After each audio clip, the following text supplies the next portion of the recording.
Aloha and welcome in. Ooh, rough week, guys. Sorry about that. We have Thanksgiving upon us, and I'd like to reflect. But like I said, first apologies to the 1 and 2. Although we did mention grabbing Dallas and Cincy in a different context with the moneyline parlays and with teasers and parlays in general, we stunk it up with Arizona was our one cover because we were emphatic. Remember, we told you guys to make sure you get it at 3.5. It's coming down to where these half points and points really matter, and so we've preached since week 1. If you go back and watch any of ours, that we always talk about, always buy back the max points, always get the best line because it comes down a lot of times. We weren't involved in Kansas City and Indianapolis, but the half point was the difference between a tie and a cover in that game.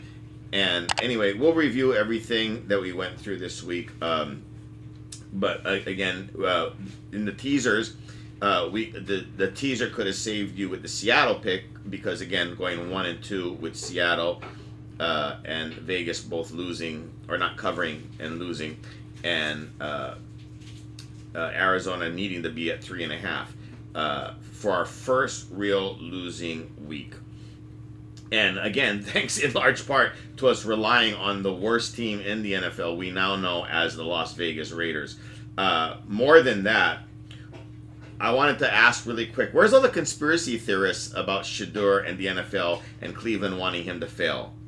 Yeah, this will all tie in. I'll tie it all in a nice bow together. But I'm getting that we need to be thankful as no one is rooting against this kid, his daddy, and I think sometimes a part of his community has brainwashed this kid. But where we're just watchers watching, and but he keeps running his mouth about people rooting against him and rooting for him to fail. When again, all we're doing is we're just watching what will be the eventual, I think, shit show with his bad attitude and abysmal lack of self-awareness. As far as talent goes, I've said in the past, Caleb Williams had growing pains, but I loved his talent. Jalen Hurt, big fan of his.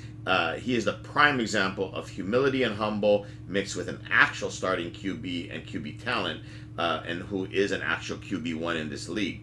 And he was a second round draft choice. You never heard anything about he should have been first, national champion, and all that. He just put his head down, said thank you, and got to work.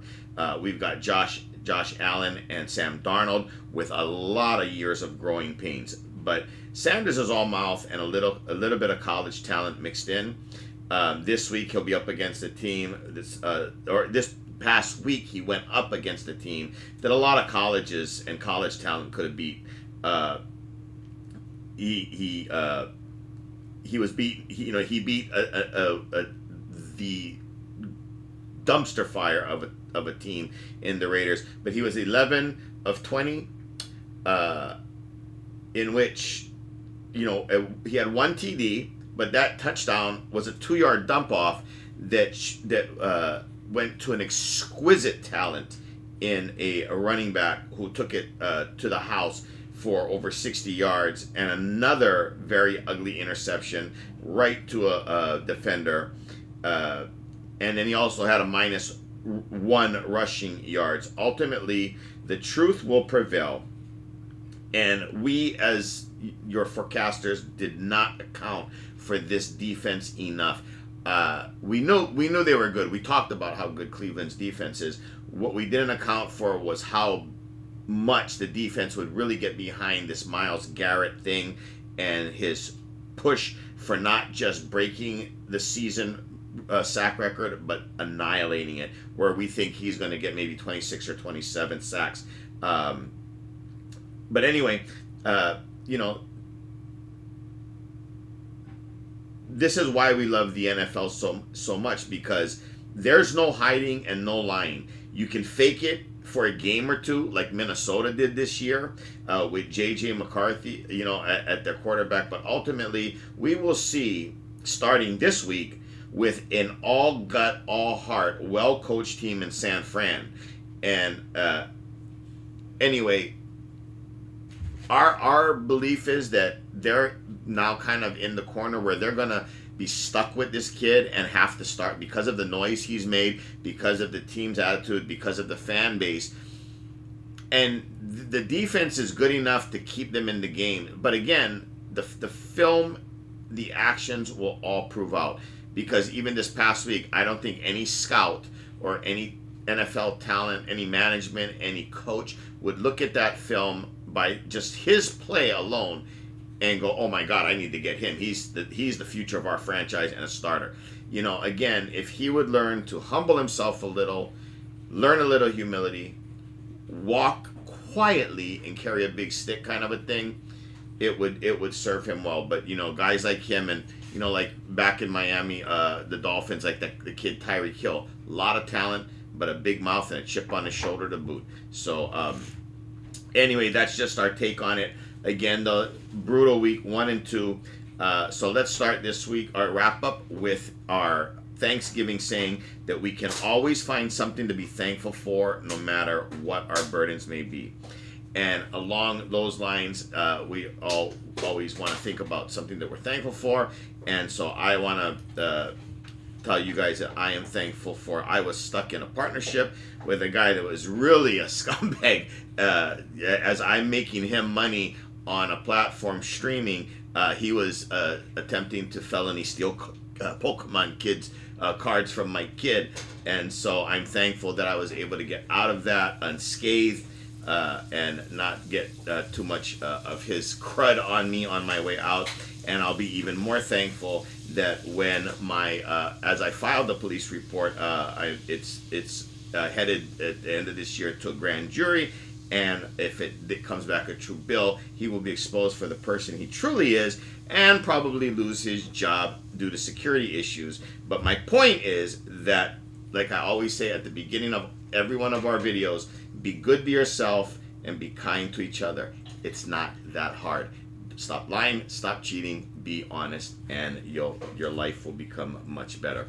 All right, so anyway, that's our 1 and 2 week this week. Again, guys, apologies for the gross.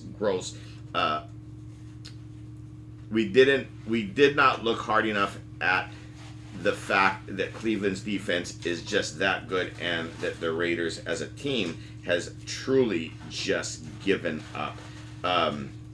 But anyway, with Thanksgiving coming, let's give thanks for a great weekend of football coming, and players like Sanders will hopefully learn some humility and humbleness along the way, and self-awareness, and gain some perspective that they've been blessed. All the players have been blessed to play an amazing game for millions of dollars and never need for anything like some people in real life do, and all year round, but especially at this time of year.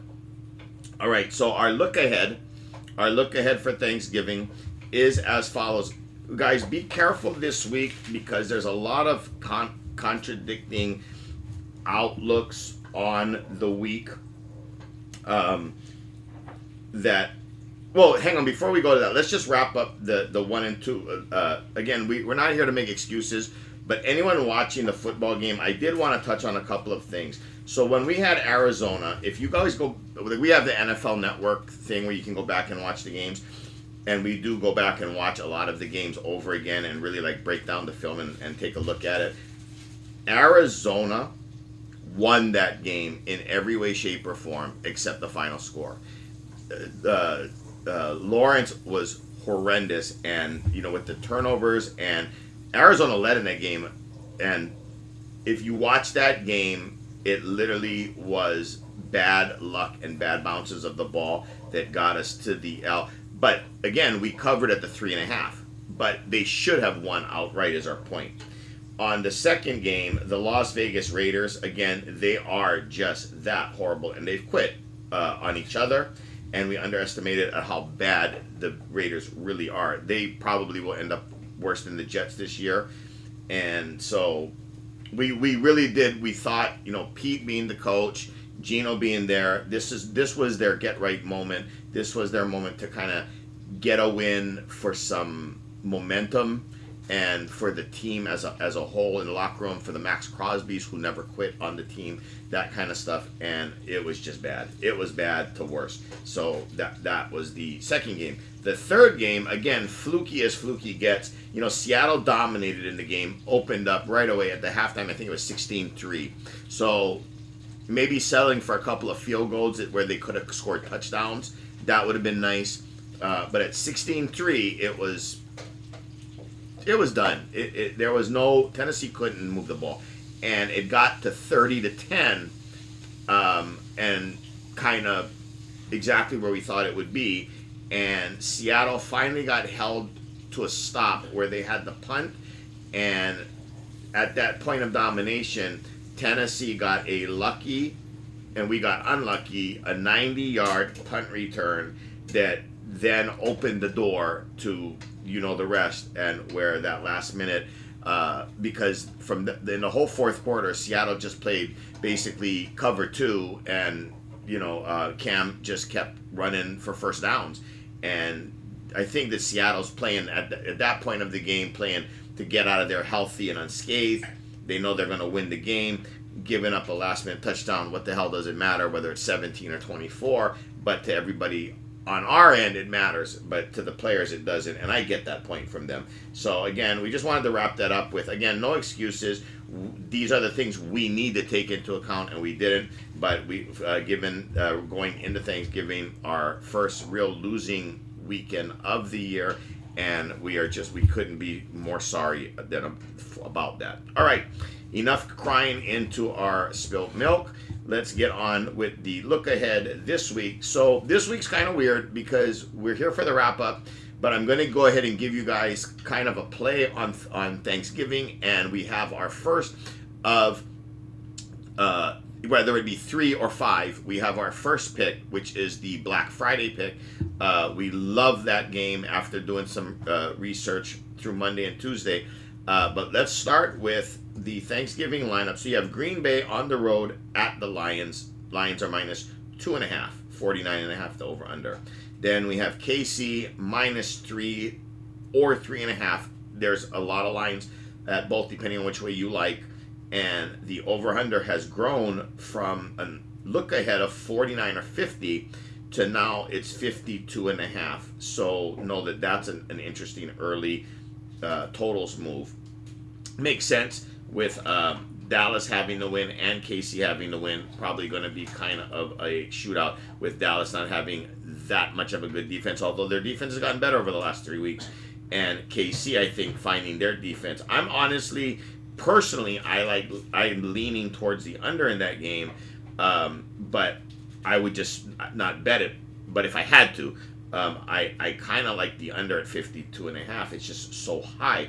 But again, I could also see it going over. But we'll get there in a minute with the 3 games on Thursday. Third game is Baltimore that opened up at 7.5 and now it's 7 at home against Cincinnati. The only issue or the 2 issues with that game, Burrow's probably coming back, making Cincinnati more dangerous at quarterback. But I would argue that Flacco has not been the problem. He has moved the ball and scored a lot of points. So I don't know how much of an upgrade point-wise it is. Now, again, team chemistry and that all, the dynamic changes. But since he can't score enough, no matter who they're playing and how much they're scoring when they're playing, whether it's Chicago or Pittsburgh or whoever, playing Baltimore minus 7 isn't exactly a huge spread because Baltimore has owned Burrow and Cincinnati over the course of their time as rivals. So anyway, those are your 3 Thursday games. Your Friday game, the Black Friday game, again, Philly minus 7 and 44.5, and that line has been pretty steady, not much movement. So that's your look ahead. Now, how we wanted to tell you guys about playing this is simply this. So we find it interesting that we can see a path to both one of the 2 things happening. So be advised that the 3 teams, or the Thanksgiving Day, that the favorites do really well road favorites are really, really impressive trend-wise. Okay, so we also think that there's a trend, or we don't think, we know that there's a trend where it's been a long time that Dallas and the Lions have both covered on the same day, irregardless of favorite or dog, that they've both covered on the same day. So this is the way we're approaching it. A money line parlay, which would cost next to nothing, say $5 or $10. We would suggest you do a money line parlay on all the dogs, and so you'd be taking Green Bay plus a 2.5, which, I mean, in most cases, Green Bay plus points is kind of a gift, but they're playing the Lions at home, who's a rival. Then we don't think that Green Bay.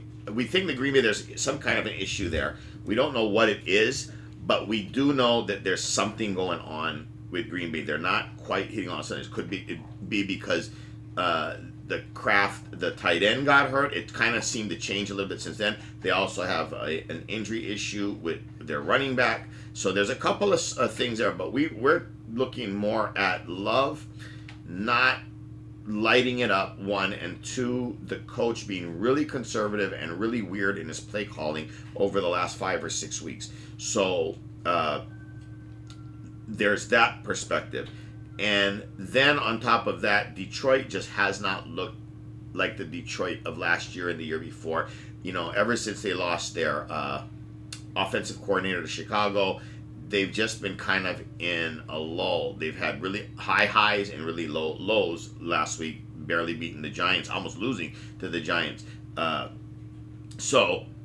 they're really in a must-win situation almost every week based on their division, all neck and neck with Green Bay, and up until recently, even Minnesota kind of pushing them from behind. But we figure it's going to be Green Bay and Detroit at the end, so this game is paramount. Again, what we would do is we would play a 4-team money line. We take the 3 dogs: Green Bay, Dallas. Obviously, you're going to not worry about the points because it's money lines. And then you're going to take Cincy. And then, like we always talk about, mix it in with Monday. And even though this is the favorite, we would take New England at the money line.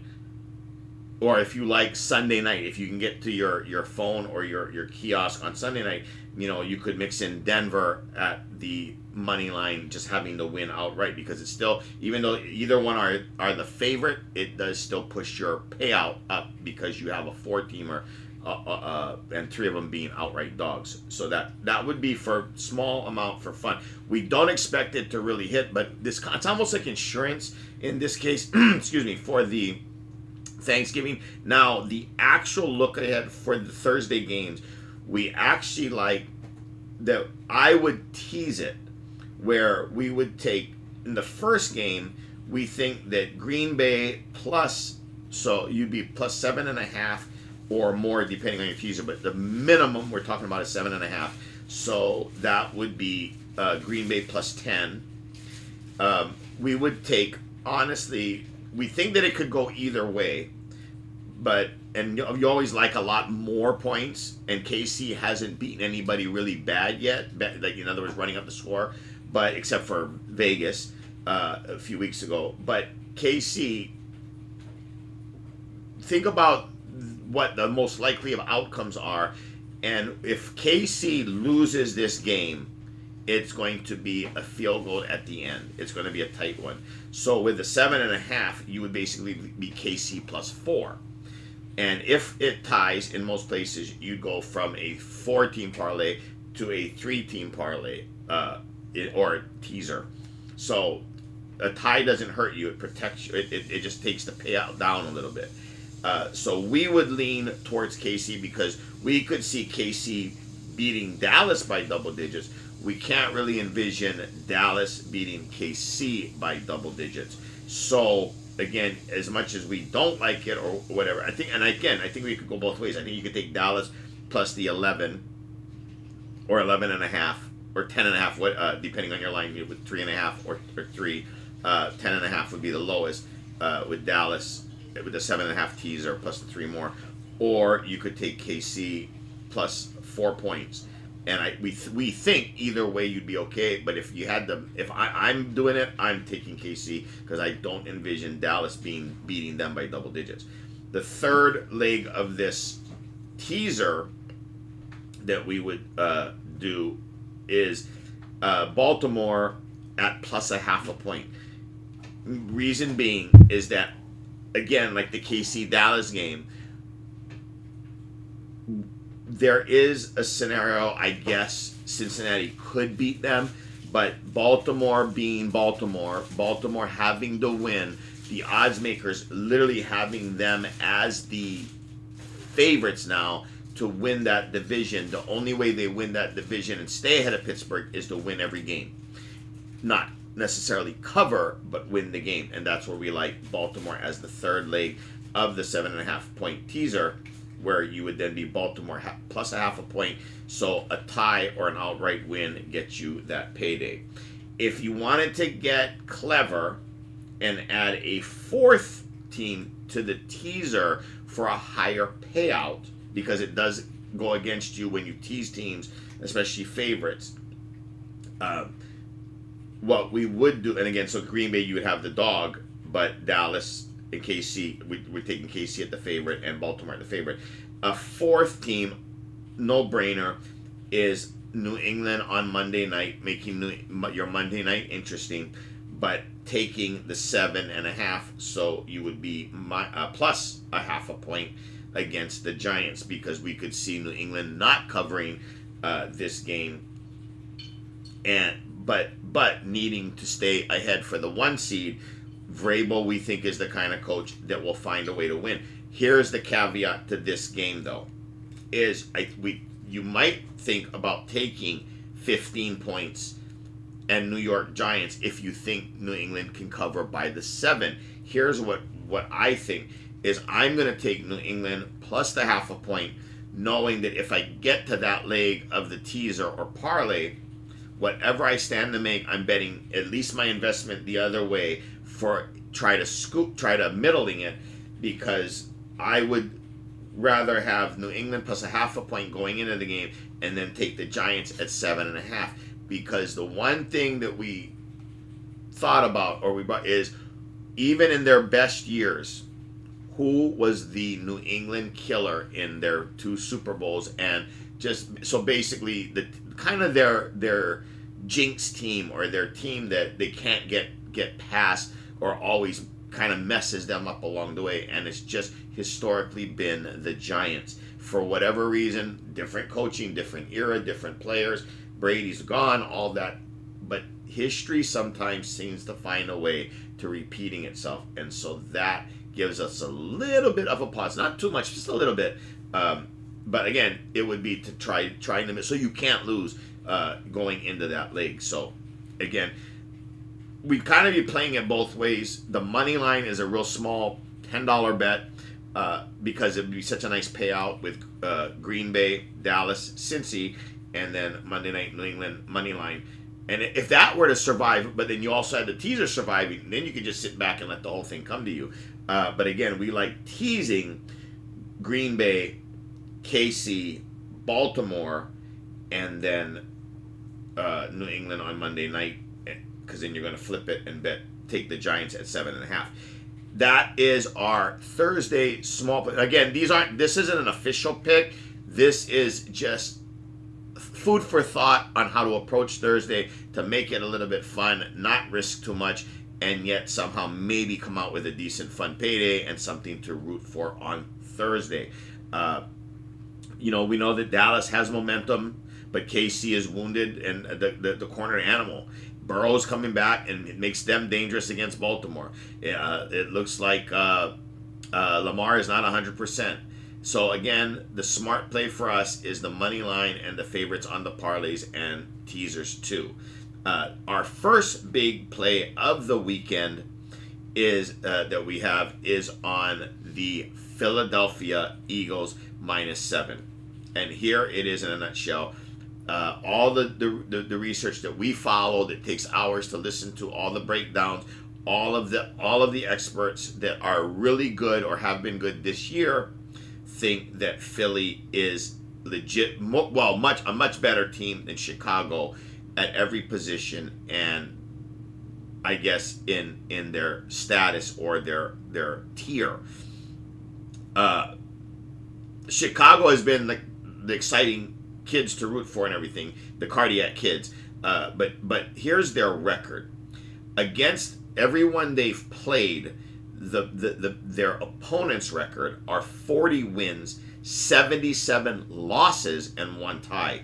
Their opponents have been Minnesota, with actually and McCarthy, the JJ, who actually burned them, and isn't really the ball of fire they hoped. Detroit, again, Detroit's been up and down. Dallas, when they were at their low. The Raiders, enough said. Washington hasn't lived up to this year's billing, especially with their quarterback out. New Orleans, one of the bottom tier teams in the NFL. Baltimore at their low without Lamar. Cincinnati without Burrow. The New York Giants, and I believe that might have been when it was Russell. I'm not sure. I gotta have to double check on that. But irregardless, the Giants haven't been very impressive. And Pittsburgh. Again, we don't expect Pittsburgh to even make the playoffs here in the end. At the end of the year, we think Baltimore will win the North, and it'll be one of the other teams: Jacksonville, Houston, the Chargers, the Kansas City. One of those teams being that wild card that the Pittsburgh Steelers would hope to be. So, in Philly's perspective, or their record of in that same time span, they've had to play Dallas, KC, the Rams, Tampa Bay, Denver, the Giants, because it's in their division, Minnesota, Green Bay, and Detroit. Except for Dallas, the Giants, and they haven't even played Washington yet. So except for Dallas and the Giants, I just rattled off all playoff contenders in KC, the Rams, Tampa Bay, Denver. Minnesota just kind of fell out recently. Green Bay and Detroit. So Philly has by far had the harder schedule and tougher road. And this is the NFL. Anything can happen. But we like Friday, Philly minus the 7 to take care of business, get back on track, and shut some of the Philadelphia news radio and pundits up, talking about all the problems that they do have rather than all the winning that they've been doing.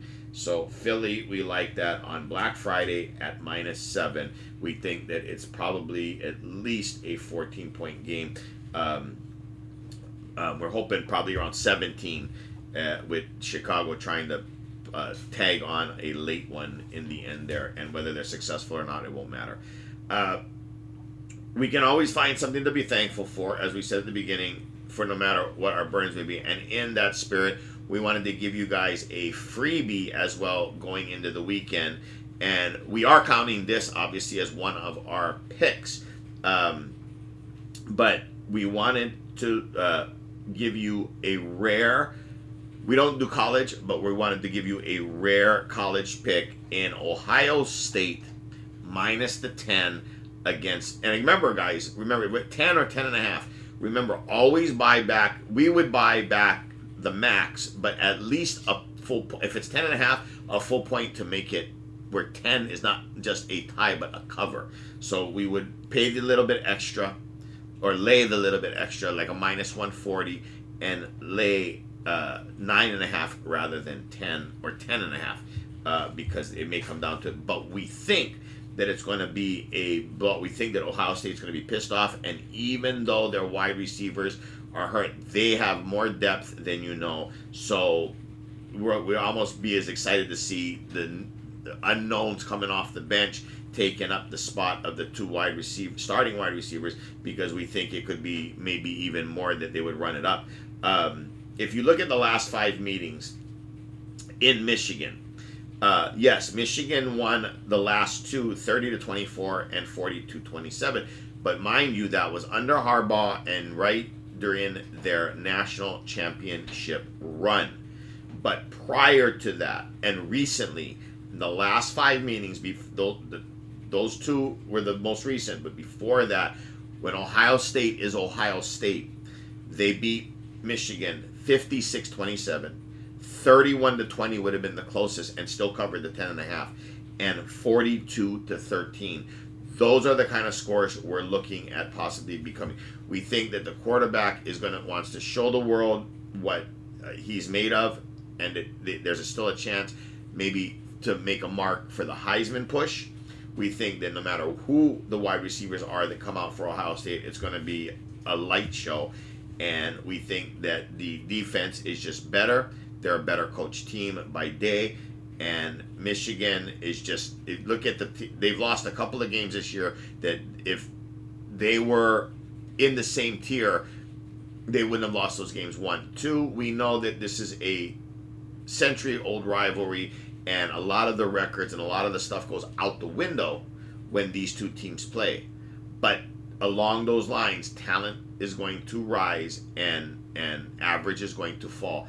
And Ohio State just has way too much talent, and I think that they want to build some momentum going into these playoffs. It's going to be kind of their year-end wrap-up, and then it's going to be a big waiting game until the national championship. And I think these kids are chomping at the bit. And if you just watch both programs right now, Ohio State is just the cream of the crop across the nation, not just in their division with Michigan. But we think right now, if they played it out today, Ohio State would be the easy favorite and probably winner to the national championship. We'll see in a month when it becomes time to put it all down, because we're sure that there's a couple of programs that have interesting coaching, interesting talent, and could mix it up a little bit. And that's why we like that there's a playoff. We'll get to see some preview before the final clash, right? So we got a long time to go till that, and a few hurdles to cross before that. So let's not worry about that right now, but just to give you an idea of where we're coming from in our thinking. But anyway, so for this Thanksgiving week, we'll be back, guys, on Friday, maybe late as Saturday, because again, with the holidays and everything. But we wanted to start you guys off with a little appetizer with the Thursday moneyline parlay, and then you're going opposite, honestly, on a regular parlay and teaser. And again, remember, with everything that's a favorite or a dog, buy back the max on regular parlays, whatever. Then get the 4 money line, with the Monday night being the last leg of it, and taking the favorite, but you're taking the 3 dogs before. But on our official picks for this week to start you out, we've got 2, giving you 2, 1 being Surprise College. Happy Thanksgiving. We've got you guys with Philly, the Eagles, -7, and we got you guys taking Ohio State against Michigan, and we will hope to be coming back here. If we get back on here late after the game for Michigan Ohio State, we'll be hoping to start you off at a 2-0. If we record Friday night, we'll at least know the Philly score, and you've got 1 in the bank with 1 to come. And then we'll let you guys know what is coming for Sunday. But other than that, you guys have a happy, safe Thanksgiving. Thank you so much for checking in. Don't forget to like and subscribe. And in case we do have any late breaking stuff or surprises, you always want to be subscribed to get the push notification. And otherwise, we'll see you guys back here on Friday night or Saturday night for the weekend's final picks. Aloha and mahalo. Be good to yourselves. Be kind to each other. And happy Thanksgiving. Aloha.